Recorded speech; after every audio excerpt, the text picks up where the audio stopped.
Magluluto po tayo ng adobong maning hubad. Ngayon, inuuna ko muna yung bawang. Pina-fry ko muna hanggang mag-brown.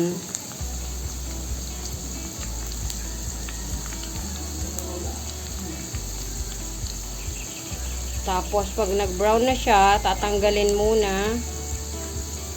Tapos, yung mani naman ang ilalagay natin.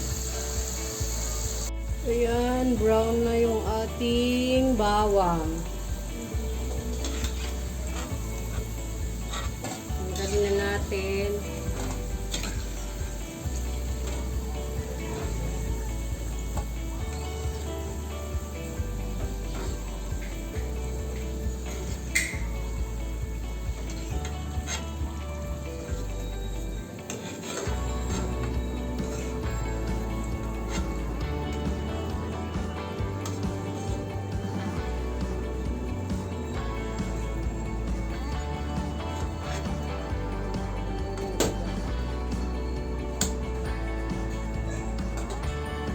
Ilagay naman natin ang ating mani.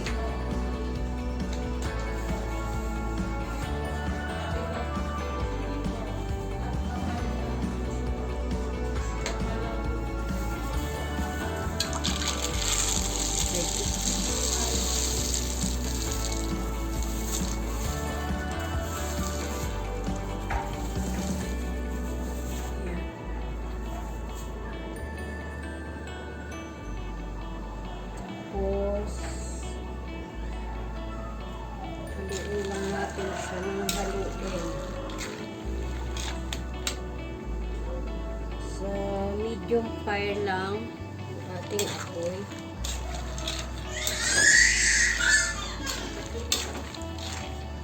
Baby, nagbablog si Lola.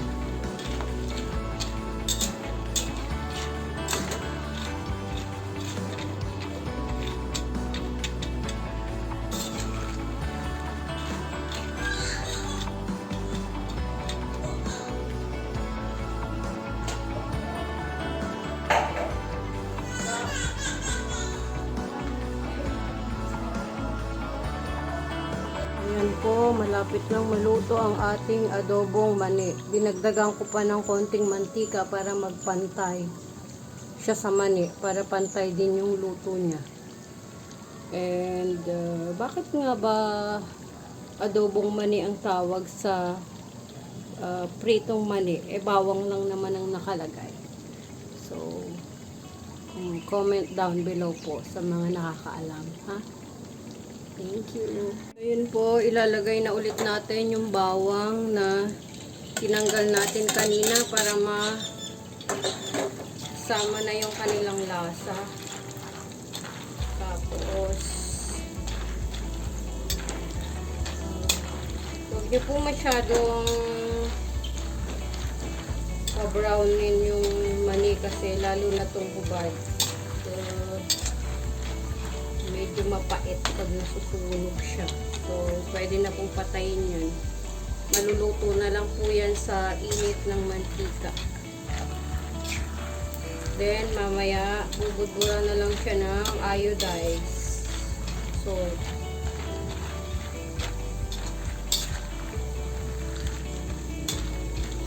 Yan, luto na po yan.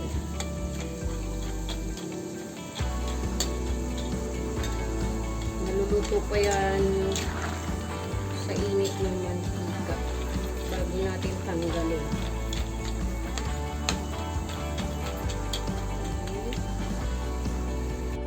Lalagyan na po natin ng wala po kaming iodized, so Himalayan salt ang ilalagay natin. Ay, ang dami.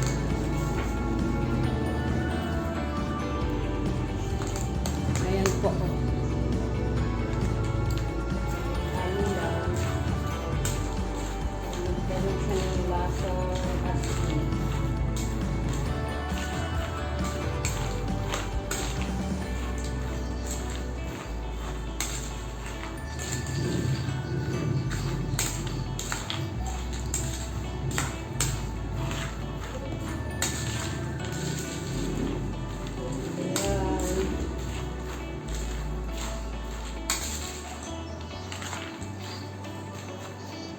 Ayan na po ang ating adobong mani. Maganda sa mga nagda-diet, naglo-low carb diet like me. Okay.